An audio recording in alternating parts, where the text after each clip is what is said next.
প্রিয় দর্শক, আপনাদের স্বাগত ইস্পাহানি মির্জাপুর জিরো আওয়ারে। বৈশাখী টেলিভিশনের সমসাময়িক বিষয়ভিত্তিক আলোচনার নিয়মিত আয়োজন ইস্পাহানি মির্জাপুর জিরো আওয়ার।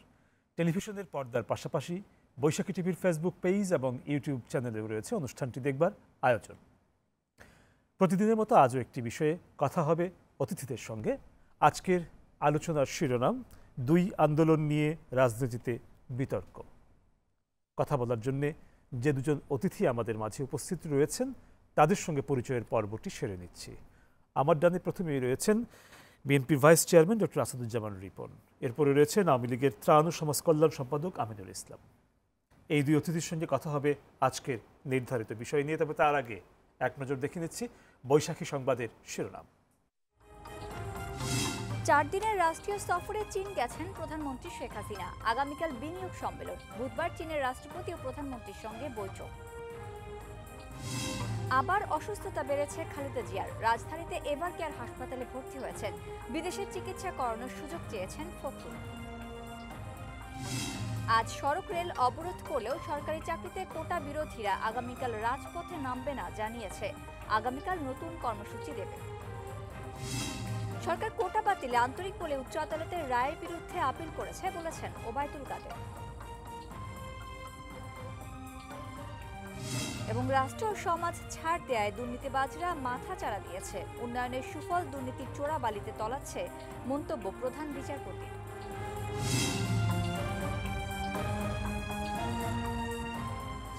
সরাসরি চলে যাচ্ছি আলোচনায় আজকের দুই অতিথির সঙ্গে। দুই আন্দোলন নিয়ে রাজনীতিতে বিতর্ক। একটু খোলাসা করা দরকার যে দুই আন্দোলন বলতে কি বলা হয়েছে। শিরোনামের কারণে সংক্ষিপ্ত রূপে এটি আছে। দুটি আন্দোলন বলতে একটি হচ্ছে এখন যে শিক্ষকদের যে আন্দোলন চলছে, নতুন পেনশন স্কিম তারা চাইছেন না, এটি প্রত্যাহারের দাবিতে তারা আগের পেনশন স্কিমটি চাইছেন, এই আন্দোলনটি, এবং শিক্ষার্থীদের যে আন্দোলন চলছে কোটা বিরোধী, এই দুটি আন্দোলনকে। এবং এই দুটি আন্দোলন শুধু তাদের নিজেদের আন্দোলনের মধ্যে থাকেনি, এটি নিয়ে কথাবার্তা এবং এটির পক্ষে বিপক্ষের ব্যাপারগুলো বড় রাজনৈতিক দলের সম্পৃক্তির ঘটনাও ঘটেছে। আমরা গণমাধ্যমের মারফত সাধারণ দর্শকও বিষয়টা মোটামুটি জানে, এত বিস্তারিত তো বলার দরকার নেই। বরঞ্চ আমরা আলোচনাটা শুরুই করে দেই এই জায়গাটা থেকে যে যেহেতু সরকারি দলের একটা অভিযোগ হচ্ছে যে বিএনপি এই আন্দোলনের উপর ভর করেছে এবং এখান থেকে সুবিধা নেওয়ার চেষ্টা করছে, সেই বিষয়ে একটু বিএনপির ভাইস চেয়ারম্যান আসাদুজ্জামান রিপন কি বলেন সেই জায়গাটা থেকে আলোচনাটা আমরা শুরু করে দিই। ধন্যবাদ আপনাকে। শিক্ষার্থীদের আন্দোলন নিঃসন্দেহে, আর একটা শিক্ষকদের আন্দোলন। শিক্ষক যারা এখন আন্দোলন করছেন তাদের নেতৃত্বে যারা আছেন বলা যেতে পারে এরা সরকার সমর্থক শিক্ষকই। তো এরা সুবিধা মতো সময়ে মানে নিজেদের সুবিধা অনুযায়ী তারা সরকারকে যে কোনো ইস্যুতে তারা সমর্থন দিয়েছেন, যে কোনো ইস্যুতে, মানে সেটা আন্তর্জাতিক বলেন লোকাল বলেন সব কিছুতে তারা সরকারকে সমর্থন দিয়েছেন। আবার নিজেদের হিসাব নিকেশে, মানে নিজেদের হিসাব নিকেশে আবার তারা এটা তারা এটা বিরোধিতাও করছেন। নিজের হিসাব নিকাশ মানে হচ্ছে তাদের এইখানে তাদের আর্থিক কী লাভ হবে বা ইত্যাদি। তো আমার কাছে যেটা মনে হচ্ছে যে এটার চেয়েও বড় যেটা হচ্ছে সেটা হচ্ছে পেনশন স্কিম। এটা তো কোনো খারাপ কিছু না, মানে এটা সার্বজনীন হতে পারে, সবার জন্য হতে পারে, অনেক কিছু হতে পারে। এটা হচ্ছে আমার কাছে যেটা মনে হচ্ছে সেটা হচ্ছে একজন আস্থার সংকট বোধে আছে পেনশন স্কিম নিয়ে। তার কারণ হচ্ছে যে আমাদের পত্রপত্রিকায় যখন খবর প্রকাশিত হয় যে সরকারের আর্থিক সেক্টর পার্টিকুলার ব্যাংকগুলোতে তারল্যের সংকট আছে, রিজার্ভের সংকট আছে, উপরন্তু রপ্তানি আয় যেটা না তার প্রায় অর্ধেক, মানে ডাবল, মানে ফুলিয়ে ফাঁপিয়ে বলা হয়, অথবা যেই পরিমাণ রপ্তানি হয়েছে বলে আগে ঘোষণা করা হয়েছে সেই পরিমাণ রপ্তানি অর্থমূল্য দেশে ফেরত আসেনি। ইদার এটা সাইফন্ড হয়েছে, এটা পাচার হয়েছে, নতুবা সরকার এই তথ্যটা যারা তথ্য দিয়েছেন তারা তো দায়িত্বশীল সূত্র। Export promotion bureau very much সরকারের প্রতিষ্ঠান, বাংলাদেশ ব্যাংক ভেরি মাচ সরকারের প্রতিষ্ঠান। তো এইগুলো নিয়ে একটা বড় ধরনের মানে অর্থনীতির সেক্টরে এক ধরনের আপনার একটা অন্ধকারের ছায়া তো অবশ্যই আছে। এটার কারণে শুরুতেই কিন্তু খুব যে পেনশন স্কিম খুব সাড়া ফেলেছিল তা না, অনেকেই অনুৎসাহী ছিল, উৎসাহী ছিল না। মানে অনেকেই টাকা জমা দেবে কি দেবে না ভাবছিল, তা অনেকে মনে করেন যে সরকার যেখানে আপনার ব্যাংক থেকে বাজেটের মানে ভর্তুকি বাজেট অ্যাড্রেস করার জন্য ব্যাংক থেকে মানে ট্র্যাডিশনালি টাকা নেয়, বা ওই যে সঞ্চয় অধিদপ্তর বলে একটা প্রতিষ্ঠান যেখানে আপনার মধ্যবিত্ত বা অনেকেই যারা যেখানে একটা সঞ্চয় রাখেন, কারণ সেখানকার মুনাফাটা ভালো পাওয়া যায়, এই সব জায়গা থেকে সরকার মানে টাকা ইয়ে করতেন, মানে কি বলে বড় করতেন, ধার করতেন। এবং এটা যে এই সরকারই করেন তা না, সমস্ত সরকারই সবসময় করে থাকেন কম বেশি। আমাদের সময় দেখা গেল যে মানে আমরা ওয়ার্ল্ড ব্যাংক থেকে অন্যান্য ব্যাংক থেকে আমরা টাকা ধার করতাম বেশি, লোকাল মানে ফিনান্সিয়াল প্রতিষ্ঠানগুলো থেকে আমরা কম টাকা নিতাম। এটা একটা ব্যাখ্যা ছিল, সেটা হচ্ছে যে ওয়ার্ল্ড ব্যাংক থেকে যখন গভর্নমেন্ট নেয় মানে আপনার লোন নেয়, তখন ওয়ার্ল্ড ব্যাংকের লোনের ইয়েটা মানে সুদের পরিমাণটা, রিপেমেন্টের হারটা অনেক কম, 2% 3% এরকম, depends on negotiation, but certainly 4%-এর উপরে না। কিন্তু কখনো কখনো দুইয়ের নিচেও নামে, রাইট। তো 4-এর উপরে তো নয়, 4 শুধুমাত্র এক্সিম ব্যাংক ট্যাঙ্কের ব্যাপারতে যদি কোনো লোন টোন আনা হয় তখন কখনো কখনো বিশেষ শর্তে এরকম 4 ওঠে, বাট সাধারণত এটা খুব গ্রহণযোগ্য না। আর ব্যাংক থেকে যখন আপনি লোন নেবেন, আপনি জনগণ যখন ব্যাংকে টাকা রাখে তার একটা ন্যূনতম ইন্টারেস্ট আছে 8-9%। তো সরকার তো 4% দিলে তার ব্যাংক থাকবে না, এই জন্য সরকারকে 8-9% রেটই তো মানে ব্যাংক টিকিয়ে রাখতে হলে তাকে ওই টাকাই দিতে হবে। আবার যদি সঞ্চয় থেকে যদি আপনি টাকা নেন, সঞ্চয় অধিদপ্তর থেকে যদি মানুষের টাকা নেন, তাহলে ওখানে আপনার মুনাফাটা স্টিল প্রায় 12%-এর কাছাকাছি, একসময় তো এটা 17-18% ছিল। তাহলে 12% যেখানে আপনার মানে গ্রাহক মানে যারা জমাদানকারীদেরকে দেওয়া হয়, তো সরকার নিলে তার এর চেয়ে কম নিতে পারবে না। ফলে একটা সরকারকে অনেক চাপের মধ্যে থাকতে, এই যখন হচ্ছে একটা আর্থিক চিত্র, এমনি সময় যখন পেনশনের কথা বলা হলো যে টাকা ডিপোজিট করতে, অনেকের মধ্যে একটা ধারণা ছিল তাহলে কি সরকারের তারল্য সংকটটা কি এইভাবে মানে ইন্ডিভিজুয়ালি হেড টু হেড এইভাবে মানে টাকা কালেকশন করছে কিনা, এবং সরকার যদি আর্থিক শৃঙ্খলা ঠিক না থাকে তাহলে আলটিমেটলি, যদিও সমস্ত ডিপোজিটই সাধারণত সরকার বলতে আমি সরকারই মনে করি, এটা বিএনপি বা আওয়ামী লীগ সরকার মনে করি না, সরকার সাধারণত মানুষের জমাকৃত টাকার এক ধরনের নিশ্চয়তা দেয়। আচ্ছা, তারপর মানুষের মধ্যে একটা আস্থার ব্যাপার আছে। শিক্ষকদের ব্যাপারে তারা তো বলেছেনই যে তারা কেন এই প্রত্যয় স্কিমটা তারা কেন প্রত্যাখ্যান করছেন, তাদের সিনিয়র জুনিয়রদের মধ্যে লাভ লোকসানের ব্যাপারগুলো আছে, ওটা একটা ডিফারেন্ট চ্যাপ্টার। আমার কথা হচ্ছে যে এইটা এই যে ছাত্রদের ভোগান্তি হচ্ছে, ক্লাস হচ্ছে না, পরীক্ষা হচ্ছে না, শিক্ষকরা কর্মবিরতি করছেন, এই বিষয়গুলো সরকার অনেক আগেই এদের সাথে কথাবার্তা বলে ঠিক করে নিতে পারতেন। আমি যদি খুব প্র্যাকটিক্যালি অথবা যদি আমি খুবই গঠনতান্ত্রিক আলোচনাও যদি করি, তাহলে আমি এইভাবেই বলবো যে মানে সরকারের পক্ষ থেকে এটা একটা উদ্যোগ নিলে হয়তো অ্যাড্রেস করা যেত, তাদের গ্রিভেন্সেসগুলো কোথায় সেটাও বিবেচনা করা উচিত। আর ছাত্রদের যে ব্যাপারটা, সেটা ভেরি মাচ আমি মনে করি এটা ন্যায়সঙ্গত। আমাদের দেশ স্বাধীন হয়েছে 53 বছর হয়ে গেল, দুটি আন্দোলনেই বিএনপি সমর্থন জানিয়েছে। আমি বলছি 53 বছরের পরে আপনার এইভাবে মানে কোটা থাকার কোনো উচিত না। আমরা যদি বলতে এটা পছন্দ করি যে যারা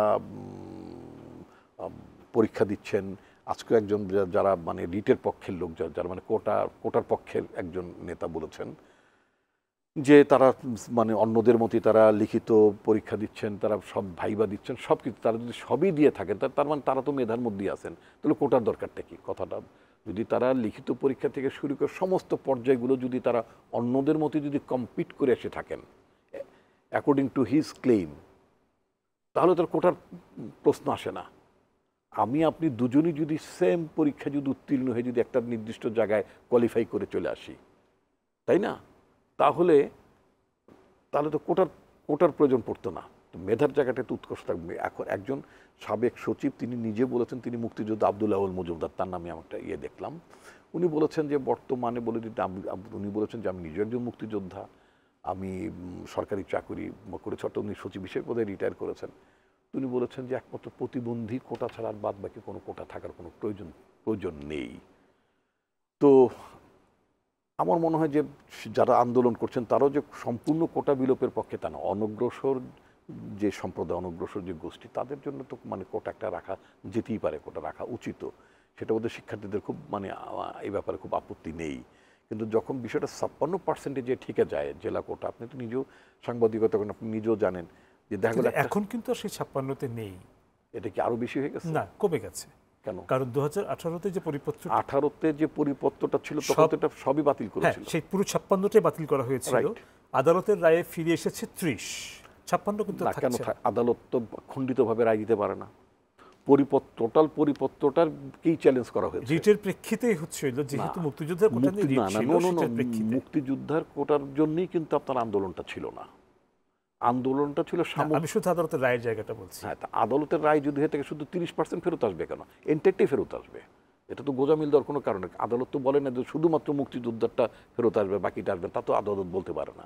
আই এম শিওর, যদিও আজকে অ্যাটর্নি জেনারেল বলেছেন যে পুরো রায়টা না দেখা পর্যন্ত তারা বলতে পারছেন না, বাট আই এম শিওর যে সার্টেনলি এটা শুধুমাত্র মুক্তিযোদ্ধাদের 30% রেস্টোর হয়েছে, বাকিদেরটা রেস্টোর হয়নি।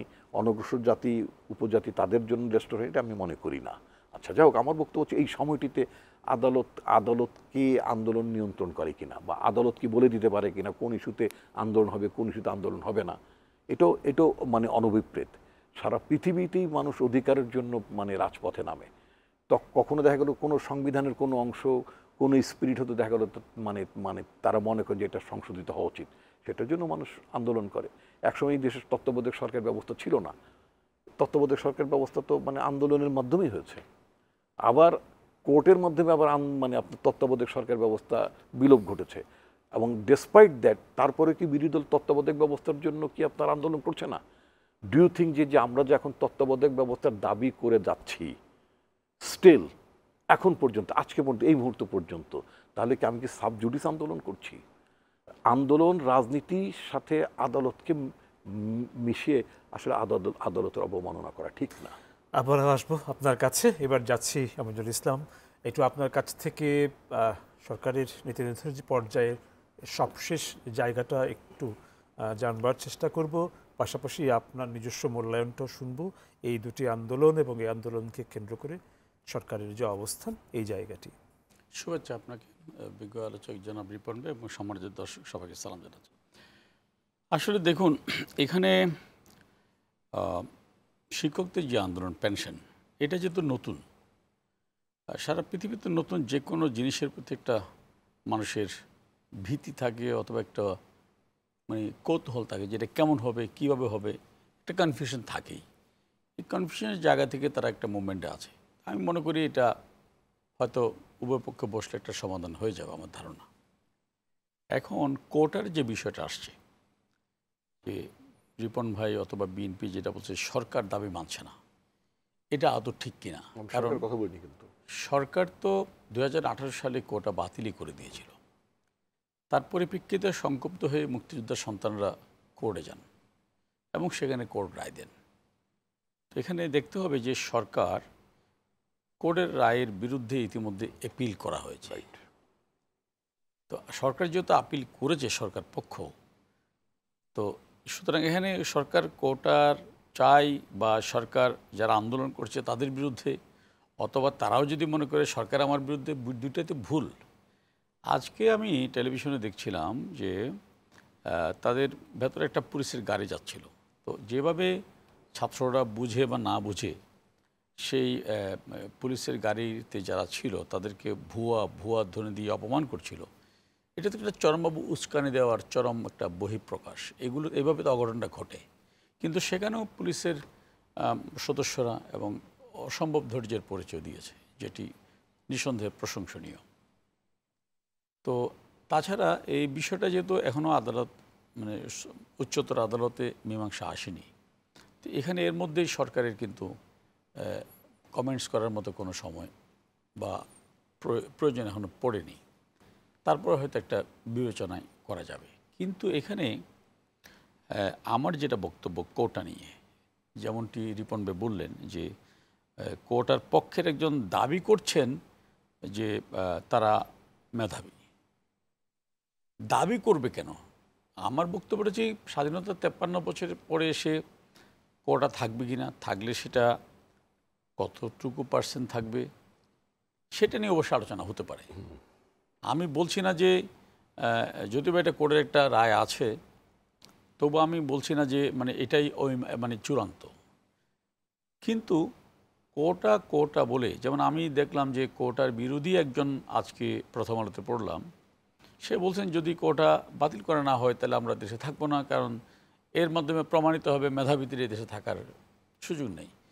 এই কথাটাই আমার আপত্তি, মেধাবীদের থাকার সুযোগ নেই। কেন বলছি, যেমনটি রিপন ভাইও বললেন যে একজন কোটা না ওইটাও না, একজন ক্লেম করছেন যে তারাও মেধাবী, ডেফিনেটলি তারাও মেধাবী। এখন মুক্তিযোদ্ধার সন্তান, সে কারণে কেউ কি এসএসসি পাশ করে সরকারি পরীক্ষায় বসতে পারছে, তাকে চাকরিতে নেওয়া হচ্ছে? নো।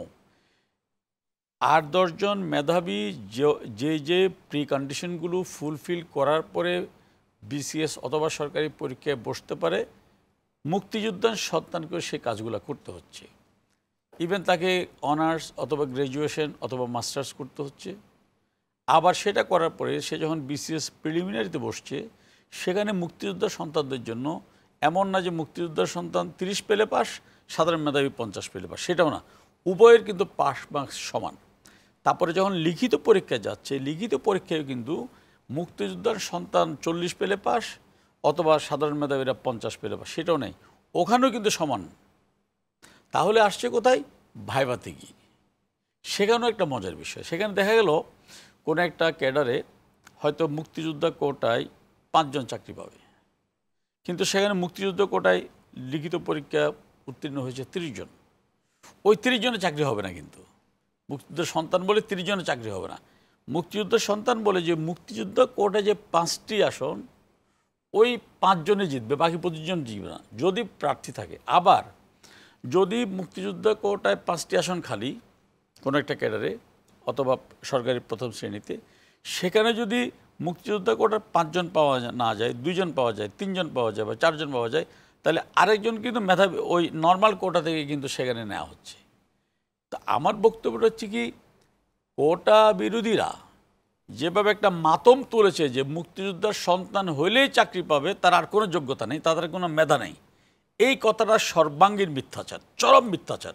এই কথার সাথে বাস্তবতার কোনো সম্পর্ক নেই। হ্যাঁ, কিন্তু এই জায়গাটা আমার প্রবল আপত্তি। এখন যেহেতু বাকিটা আমাদেরকে অবশ্যই অপেক্ষা করতে হবে হাইকোর্টের রায় অবধি, মানে অ্যাপিলেট ডিভিশনের রায় অবধি। অ্যাপিলেট ডিভিশনের রায়ের পরে ডেফিনেটলি সরকার একটা সিদ্ধান্ত নিবে, অথবা কিভাবে সেটা ইমপ্লিমেন্টেশন করা যায়। এই মুহূর্তে যেহেতু এটা কোর্টের একটা বিষয়, এটা নিয়ে আমি কোনো পক্ষে বিপক্ষে বলতে চাই না। কিন্তু দৃশ্যত আপনি যদি তাকান, এই যে সারা দেশে, ঢাকাসহ সারা দেশে কোটা বিরোধী ছাত্রছাত্রীদের যেটা মুভমেন্ট, সেই মুভমেন্টে আজ অবধি সরকার ন্যূনতম কোনো বল প্রয়োগের চেষ্টা না করে, সরকার একই সাথে এইটাও প্রমাণ করেছে যে কোনো একটা যৌক্তিক দাবি নিয়ে অথবা কোনো একটা আন্দোলন নিয়ে যদি মানুষ রাস্তায় নামে এবং তারা যদি সংঘাত এবং খুন খারাপি এবং রক্তপাতে জড়িত না হয়, সরকার মানুষের সভা সমাবেশ করার অধিকারেও কোনো হস্তক্ষেপ করে না। এটাও কিন্তু প্রমাণিত হচ্ছে। এবং সবচেয়ে বড় কথা, সরকার এই রায়ের বিরুদ্ধে আপিল করে সরকার এটাও বুঝিয়ে দিয়েছে যে কোটা বিরোধী যারা আন্দোলন করছে তাদের এত হতাশ হওয়ার কিছু নেই, তাদেরকে সরকারকে তাদের প্রতিপক্ষ ভাবার কোনো কারণ নেই। কিন্তু তাদের দিক থেকে যে একটি প্রতিপক্ষ ভাবার প্রবণতা আছে সেটি কিন্তু স্পষ্ট। এই বিষয়ে আপনাদের বিশ্লেষণটা কি, কেন তারা এরকম ভাবছেন? সেটা যদি তারা, হ্যাঁ আপনি যেটি বলছেন সেটাও আমি লক্ষ্য করেছি, সেটাও কিন্তু ব্যাপক অপপ্রচার হচ্ছে। আমি সোশ্যাল মিডিয়াতে এমনও পোস্ট দেখেছি, মুক্তিযোদ্ধাদের 2 গালে জুতা মারো তালে তালে ইত্যাদি জঘন্য অশালীন বাক্য দেখেছি, শব্দ প্রয়োগ আমি দেখেছি। তো এগুলো হচ্ছে আসলে এই ঘটনাগুলোই বরঞ্চ আমার মনে হয় যে মানে একটা অস্থিতিশীল করার পায় তারা। আবার এখানে অনেকে কিন্তু না যেন এই কথাগুলো বলছে, যে মনে করছে সরকার প্রতিপক্ষ।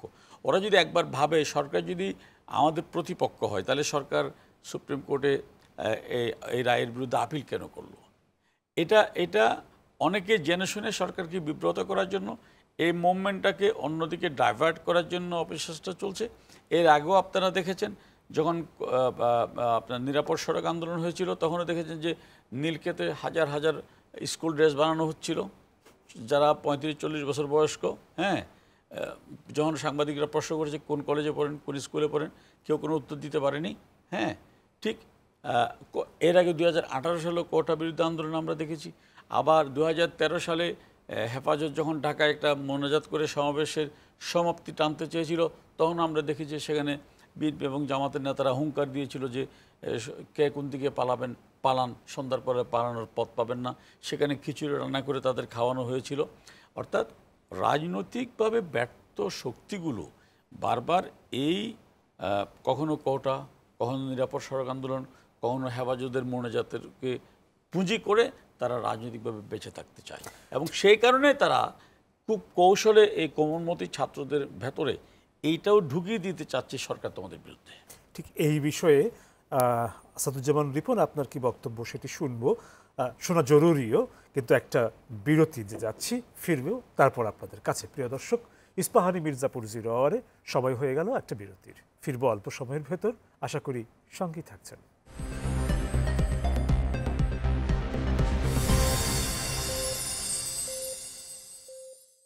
প্রিয় দর্শক, আপনাদের আবারও স্বাগত ইস্পাহানি মির্জাপুর 0 আওয়ারে। ধন্যবাদ বিরতির সময়টুকু আমাদের সঙ্গে থাকার জন্য। ফিরছি, আলোচনায় যাচ্ছি দুই আলোচকের কাছে। আসাদুজ্জামান রিপন, আপনার কাছে ফিরছি।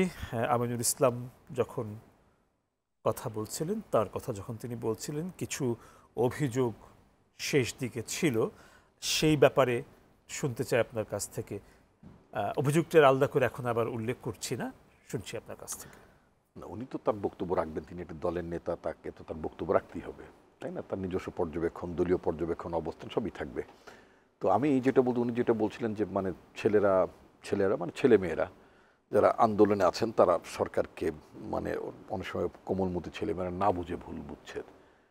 আমার কাছে বিষয়টা মনে হচ্ছে খুব না বুঝে ভুল বুঝার ব্যাপারটা নাই, বিকজ যেখানে ব্ল্যাক অ্যান্ড হোয়াইট থাকে, হ্যাঁ হিজ রাইট যে সরকারের এর আগেও একটা আন্দোলনের মুখে সরকার সিদ্ধান্ত নিয়েছে কোটা ব্যবস্থা বাতিল করবেন এবং অ্যাকর্ডিংলি তার একটা পরিপত্র জারি করেন। তারপর উনি এরপরে যে বর্ণনা দিয়েছেন যে মানে সংক্ষুব্ধ হয়ে কেউ কোর্টে গিয়েছে, তারপরে রায় হয়েছে, সেগুলো সবই ঠিক আছে। কিন্তু এরপরে আমরা যেটা দেখলাম, এবং অ্যাটর্নি জেনারেল তো সরকারের লোকই, অ্যাটর্নি জেনারেলও আপনার সরকারকে ডিফেন্ড করার জন্য, সরকারের পজিশনকে ডিফেন্ড করার জন্য উনিও কোর্টে গিয়েছেন, সেটাও সত্য।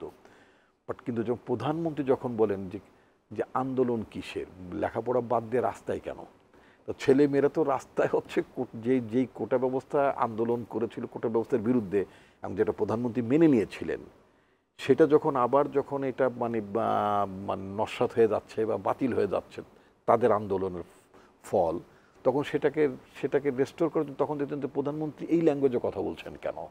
তাহলে কি যে মানে উনি কি আসলে প্রকৃতপক্ষে মানে আমাদের যে 18 সালে যে কোটাটা বাতিল করার সিদ্ধান্ত দিয়েছিলেন, তো ওনার এই বক্তব্যের স্পিরিটের মধ্যে বা বক্তব্যের মধ্যে তো সেটা প্রতিফলিত হয় না। তো এই কারণেই মানে আপনার থাকে কি বলে আপনার মানে সন্দেহের অবকাশ থাকে। আর সরকার সবসময় যে অ্যাপিল করলেই সরকার যেতে বা জিততে চায় তাও না, কিন্তু নিয়ম রক্ষার জন্য অনেক সময় অ্যাপিল করতে হয়, করেও, কিন্তু সবসময় সরকার জিততেও চায় না।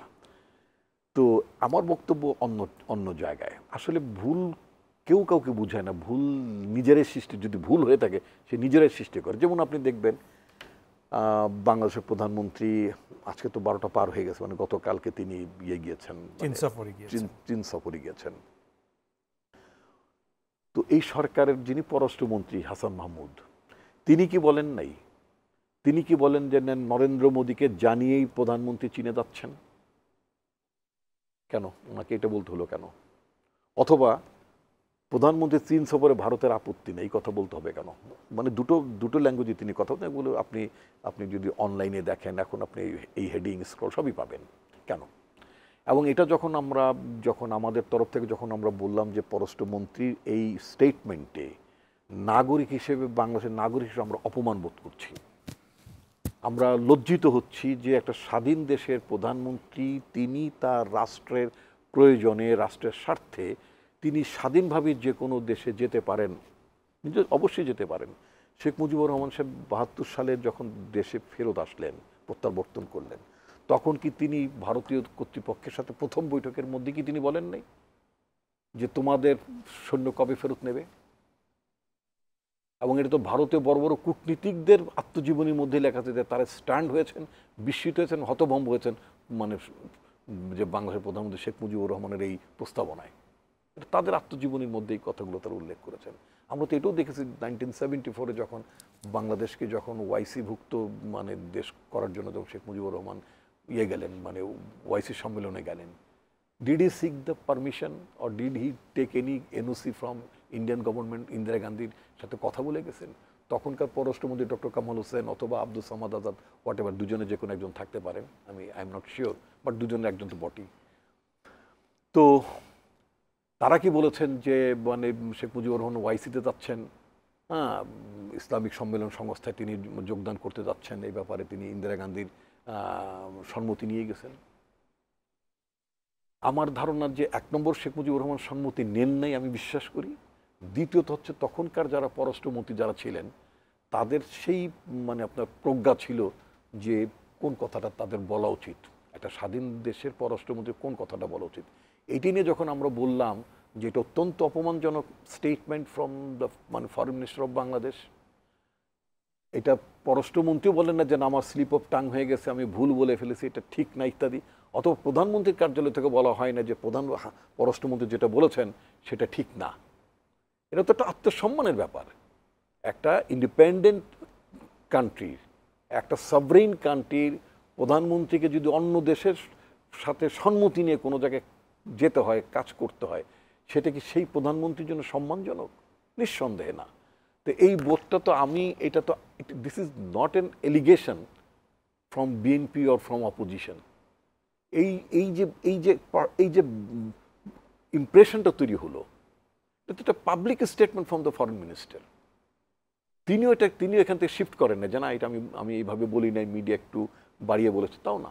এমনকি প্রধানমন্ত্রীর কার্যালয় থেকে তার প্রেস উইং থেকে বলা হয় নাই, ওখানে তো একজন ইমেরিটাস প্রেস সেক্রেটারি আছে এখন নাকি, তো ইমেরিটাস প্রেস সেক্রেটারি সাহেব তো মানে বলেন না যে না মানে মানে দিস ইজ নট কারেক্ট। তাহলে তো আমরা বুঝতে পারতাম আসলে ভুল বুঝাবুঝির ব্যাপারটা মানুষ কোনটা ভুল আর কোনটা সঠিক এই ইমপ্রেশনটা কে দেয়? এই ইমপ্রেশনটা কিন্তু মানে সংশ্লিষ্ট মহলে দেয়। সেটা যদি বলেন বিরোধী দলের কোনো ক্ষেত্রে যদি তারাও সেটা দেয়, সরকারের তরফে যদি কোনো রকম মানুষের কাছে যদি একটা রং মেসেজ যায়, সেটাও সরকারের তরফ থেকে সামহাও যায়। মানে তাদের অ্যাক্টের কারণে তারা যে কাজটি করেন, আমি বোথ সাইডের কথা বলছি, সেই কাজের কারণেই মানুষের একটা ধারণা নিতেই পারে। তো এই যে কোটা বিরোধী নিয়ে যে কথাটা বলছেন, আমার কাছে সেটাই মনে হয়েছে যে একদিক দিয়ে সরকার অ্যাপিল করেছেন, অন্যদিকে আপনার মানে যদি আপনার সরকারের মন্ত্রীরা যে কথা বলছেন বা প্রধানমন্ত্রী নিজে যেটা মানে যে কথা বললেন যে মানে এত আন্দোলন কিসের, লেখাপড়া বাদ দিয়ে রাস্তায় কেন নামতে হবে? তো ছেলেরা রাস্তায় তো নামবে, কারণ ছেলে তো রাস্তায় নেমেই এই তাদের দাবিটা প্রতিষ্ঠিত করেছিল। ছেলেদের দাবির প্রতি তো তিনি মানে সম্মতিও দিয়েছিলেন। আমি যদি খুব সরলীকরণ ভাবে যদি বলি, যেটা আপনি শুরুতে বলছিলেন যে বিরোধী দলের বিরুদ্ধে এরকম একটা অভিযোগ আছে, তারা কোটা আন্দোলনে কি করেছেন, ভর করতে হবে। কারণ আপনার কি খেয়াল আছে? নিশ্চয়ই আপনার খেয়াল আছে। যখন ওপেন পিট কোল মানে মুক্ত পদ্ধতিতে আপনার কয়লা উত্তোলন করার ব্যাপারে একটা আন্দোলন ছিল ফুলবাড়িতে, মনে আছে? That was A social movement. ওইটা কিন্তু কোনো রাজনৈতিক দলের আন্দোলন ছিল না। আনু মোহাম্মদ সাহেবরা, তারপর ইঞ্জিনিয়ার শহীদুল্লাহ সাহেবরা, দেশের বিশিষ্ট নাগরিকরা, তারা একটা আন্দোলন করেছিলেন যে না, মুক্ত পদ্ধতিতে যদি কয়লা উত্তোলন করা হয় তাহলে দেশের মানে জীব প্রকৃতি বৈচিত্র্যের মধ্যে অনেক ক্ষতি সাধন হবে। তারা তাদের মতো একটা প্রস্তাব দিয়েছিলেন এবং এটা নিয়ে আপনার মানে তৎকালীন মানে প্রশাসনের সাথে সেখানে আপনারই হয় মানে কি বলে মানে গণ্ডগোল হয়, বোধ মানে হতাহতের ঘটনা ঘটে। সেই ঘটনায় কি আপনার বিরোধী দলের নেত্রী মানে ফুলবাড়ি পর্যন্ত গিয়েছিলেন না?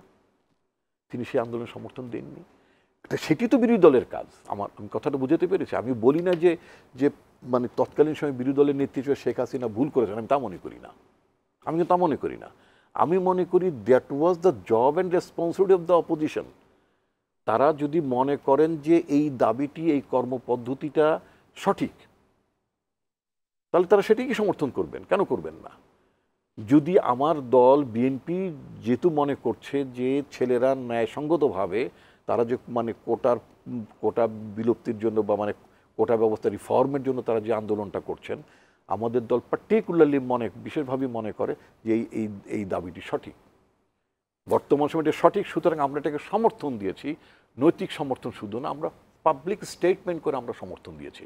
অতএব আমরা ভর করি নাই। ভর করার ব্যাপারটা হয় কি, যে আপনি একজন পকেট মেরে নিয়ে যাচ্ছে, আপনি ওখান থেকে একটু তুলে নিয়ে গেলে আপনি বলে না চোরের মাল কি বলে বাটপারে খায়, এরকম ব্যাপার তো না। আমরা তো স্ট্রেইট আমরা একটা সমর্থন দিই, আমরা নীতিগত সমর্থন করি, এবং আমরা স্ট্রেইট বলতে চাই যে সরকার উচিত হবে, যদি বিষয়টা আপনার আদালত পর্যায়ে গেছে, কিন্তু সরকার তো আপিল করেছে, আমরা বলবো আপিলটি যেন আন্তরিকভাবে সরকার করে এবং লিগাল ওয়েতে যেন সিনসিয়ারলি তারা ফাইটটা দেয়। ধন্যবাদ। এবং সেক্ষেত্রে যদি তারা মনে করেন সরকারের যে অ্যাটর্নি জেনারেল যে ফাইটটা দিচ্ছেন, কোর্টে ফাইটটা দেবেন, সেখানে যদি সরকার যদি মনে করে যে কোটা আন্দোলনের প্রতি সরকারেরও সমর্থন আছে, ছিল তো, তা নাহলে পরিপত্র জারি করলেন কেন? আমরা তো অফিসিয়ালি তাই মনে করি যে সরকার, বিএনপি যেটা মনে করে সরকার তাই মনে করে। তাহলে তাই যদি মনে করে, তাহলে অ্যাটর্নি জেনারেল আমিন উদ্দিন সাহেব যে ফাইটটা করছেন, আমরা রেডিলি এখন বলতে চাই যে আদালতে তিনি যেটা ডিফেন্ড করবেন, সেখানে আমাদের লয়ারও অ্যাটর্নি জেনারেলের সাথে, অন্তত এই কজে আমাদের লয়ারও তার সাথে শরিক হবে, অংশগ্রহণ করবে, তারাও যে যুক্তি তুলে ধরবে যে কেন কোটা ব্যবস্থা রিফর্ম হওয়া উচিত। ধন্যবাদ। আসবো আবার আপনার কাছে, আমিনুল ইসলাম, আপনার কাছে যাচ্ছি। পেনশন নিয়ে বিশ্ববিদ্যালয়ের শিক্ষকদের যে আন্দোলন, এটিতে কিন্তু সরকারের ভূমিকা রাখার সুযোগ আছে। এটিতে কোটা আন্দোলনের ক্ষেত্রে বিচারিক বিষয়ের যে ব্যাপারটি আছে, এই ধরনের সমস্যা এখানে নেই। সেক্ষেত্রে এই আন্দোলনের জায়গাটিতে সমাধান যদি বলি, নেগোসিয়েশন যাই বলি না কেন, কি ভাবছেন? আমি এটাতে একটু পরে আসি। রিপন ভাই যেমনটি বলেন, দুটি বিষয় নিয়ে বলেছেন, যে প্রথমত প্রধানমন্ত্রী বলছেন যে আন্দোলন কেন, পড়াশোনা ক্ষতি করে, এবং উনি মনে করছেন যে এটা এই কারণে হয়তো ছাত্ররা মনে করতে পারে যে সরকার তাদের বিরুদ্ধে। বাট আমি মনে করি প্রধানমন্ত্রীর এই বক্তব্য শতভাগ সঠিক, কারণ ছাত্ররা কোটার বিরুদ্ধে রাস্তায় নামার আগেই কিন্তু সরকারের রায়ের বিরুদ্ধে আপিল করেছে। সো যেহেতু আপিল করেছে, তো আপিলের রায় আসার আগে পড়াশোনা বন্ধ করে রাস্তায় কেন থাকবেন? ওরা পড়াশোনা বন্ধ করে রাস্তায় থাকার কারণে শুধু ওদের পড়াশোনা তো বন্ধ হচ্ছে না, ঢাকা শহর সহ বাংলাদেশের অনেকগুলো জায়গায় কোলাপস হয়ে যাচ্ছে। এবং শাহবাগের যেখানে আন্দোলন, সেখানে একদিকে বঙ্গবন্ধু মেডিকেল কলেজ, আরেকদিকে ওয়ার্ডেম, সেখানে হাজার হাজার পেশেন্ট, সেখানে পেশেন্টদেরকে ঢোকানো যাচ্ছে না। সো প্রধানমন্ত্রী, আমি মনে করি ভেরি মাচ কারেক্টলি উনি এটা অ্যাড্রেস করেছেন। এখন তারা যদি বলতে পারতো সরকার কোনো আপিল করেনি, সে কারণে আমরা রাস্তায় নেমে আসছি, তাহলে বলতাম যে ইয়েস, তাদের যৌক্তিকতা আছে মুভমেন্টের, এবং প্রধানমন্ত্রী তখন এই বক্তব্যটাকে বলা যেতে পারতো যে তিনি এটা চাচ্ছেন না। সো যেহেতু তারা রাস্তায় আসার আগেই সরকারের পক্ষ থেকে এই রায়ের বিরুদ্ধে আপিল করা হয়েছে, তো এর আপিলের মাধ্যমে কিন্তু রাস্তায় আসার যৌক্তিকতা আর থাকে না, এক। এবং রিপন ভাই হ্যাঁ, এটা ঠিকভাবেই বলেছেন যে আমরা ভর করিনি, আমরা নৈতিক সমর্থন দিয়েছি। এটা রাজনৈতিক দলগুলো কম বেশি সবসময় দিয়ে থাকে। এই নৈতিক সমর্থন দেওয়াটা নিয়ে আমাদের কোনো কথা নেই, কিন্তু আমরা অতীতের দিকে যদি তাকাই, তাহলে তো আমরা নৈতিক সমর্থন আর ভর করা এক হয়ে দেখি না। আমি যেমনটি বলছিলাম আপনাকে, যখন নিরাপদ সড়ক আন্দোলন হলো, তখন ঢাকা শহরের বিভিন্ন দর্জিগুলোর কাছে হাজার হাজার পিস পোশাক বানানো হয়েছিল। এই পোশাক বানিয়েছিল তারা কেউ কোনো স্কুল কলেজের স্টুডেন্ট ছিল না। অর্থাৎ সেটা হচ্ছে ভর করা, সেটা নৈতিক সমর্থন না। ঠিক একইভাবে আমি যে আগে বলেছিলাম যে 5 মে হেফাজত যখন একটা মোনাজাত করার জন্য প্রধানমন্ত্রীর অনুমতি নিয়ে শাপলা চত্বরে এসেছিল, সেখানেও সারাদিন গরু জবাই করে খিচুড়ি খাওয়ানো, এবং সেখানে আন্দোলনের ডাক দিয়ে ওই হুজুরদের উপরে, ম্যাক্সিমাম আলেম সমাজের উপরে ভর করে সরকার পতনের চেষ্টা, এগুলো কিন্তু নৈতিক সমর্থন নয়। এই জায়গাটা আমার বক্তব্য। এখন নৈতিক সমর্থন অতীতেও আমরা দিয়েছি সে জায়গায়, কিন্তু আমরা কখনো এরকম সরকারকে বিব্রত করার জন্য ওই দলীয় পরিচয় বাদ দিয়ে ওদের ছাত্রদের পোশাক পরে অথবা হুজুরদের পোশাক পরে আমরা সেই কাজটা করিনি। এখন হচ্ছে বেসিক একটা পার্থক্য। ইসলাম, আমরা আপনার কথাতেই থাকবো, ফিরবো আপনার কথা। একটা ছোট্ট বিরতি নিতে হচ্ছে সময় হয়ে যাওয়ার কারণে। প্রিয় দর্শক, নিচ্ছি ছোট্ট একটা বিরতি, ফিরবো অল্প সময়ের ভেতর। আশা করি সঙ্গেই থাকছেন।